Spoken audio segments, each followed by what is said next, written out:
130 million pang anibersaryo? Ilang pasyente ang matutulungan niya? Magkano yung expected, bigyan ko kayo ng chance naman to explain. Magkano yung expected or projected niyo ng gasto sa anniversary ninyo? Magkano?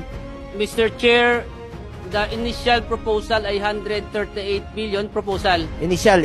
Para saan yun, Mr. Chair? Anniversary nga, ma'am. Anniversary po. Anong anniversary? 130 million pang anibersaryo?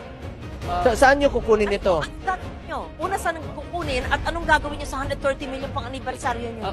Mr. Chair, Anibersaryo pang bigay ng additional package. Hindi, anniversary celebration, ma'am. Ang tanong ko lang kung saan nyo kukunin ito. Sa part ba ng working budget ninyo kukunin yung 138? Mr. Chair, ito po ay again proposal pa lang Proposal.